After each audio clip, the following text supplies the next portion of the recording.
আসসালামু আলাইকুম রহমতুল্লাহ বারাকাতু। এখন অবস্থান করতেছি চট্টগ্রাম নতুন ব্রিজ এলাকায়। ঘন্টাকে ঘন্টা জাম, বৃহস্পতিবার আজকে। এখানে মূল উদ্দেশ্য হচ্ছে গোলচক্করটা একটু বড়, অনেক বড় গোলচক্করের কারণে গাড়ি ওঠার নিতে কষ্ট হয়ে যায়, গাড়ির ফুন্দাটা বেঁকা থাকে। আর দ্বিতীয় কথা হচ্ছে বাস কাউন্টারটা হচ্ছে পুরো রাস্তার মধ্যে, প্রত্যেকটা লোকাল গাড়ির ড্রাইভাররা ফুন্দা বেঁকা করে রাখে। এটার সমাধান কি আমাদের বাংলাদেশের বা চট্টগ্রামের কোনো জ্ঞানী ব্যক্তি বা প্রশাসনের উপর মহলের কোনো ব্যক্তি কি নেই?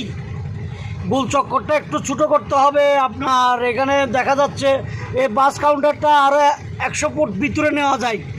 এখানে বাস তাহারাটা পুরো খালি পড়ে আছে।